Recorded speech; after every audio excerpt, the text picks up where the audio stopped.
மாட்டுக்காரன் ஒருவன் தன் பசுவோடு வீட்டுக்கு வந்து கொண்டிருந்தார். அமைதியாக நடந்து வந்த பசு திடீரென அடம் பிடித்து நடு ரோட்டில் அமர்ந்து கொண்டது. சிறிய அளவிலான அந்த ரோட்டில் வாகனங்கள் எதுவும் செல்ல முடியாதபடி பசு நடு ரோட்டில் படுத்திருந்தது. மாட்டுக்காரன் எவ்வளவு முயற்சி செய்தும் அந்த பசுவை எழுப்ப முடியவில்லை. அந்த வழியாக ஒரு போலீஸ்காரர் வந்தார். தன்னுடைய முரட்டு மீசையையும் கையில் இருந்த லத்தியையும் வைத்து மிரட்டி பார்த்தார். மாட்டுக்காரனுடன் சேர்ந்து பசுவை இழுத்து பார்த்தார். பசு அசையவில்லை. அப்போது ஐஸ்கிரீம் விற்கும் நபர் ஒருவர் அந்த வழியாக வந்தார். குளிர்ச்சியாக பேசி பார்த்தார். நகராமல் இருந்த பசுவை மூவரும் சேர்ந்து இழுத்தனர்.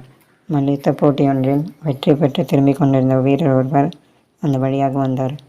அவர் பசுவை ரோட்டிலிருந்து 3 பேர் நகர்த்துவதை பார்த்து நகைத்தார். 3 பேரையும் நகர சொல்லிவிட்டு மல்யுத்த வீரர் தனித்து மாட்டி இழுத்து பார்த்தார். பசு அசரவில்லை. அந்த வழியாக ஒரு சிறுவன் வந்தான். அவன் ரோட்டருகே வளர்ந்து நின்ற புற்களை பறித்து கட்டாக கட்டி பசுவிற்கு கொடுத்தான். பசு புல்லை சாப்பிட எழுந்தது. சிறுவன் புல்லை பசுவிடம் காட்டிக்கொண்டே நடக்க ஆரம்பித்தான். பசுவும் அவனுடன் நகர்ந்தது. நீதி, அன்பால் எதையும் சாதிக்கலாம். நன்றி.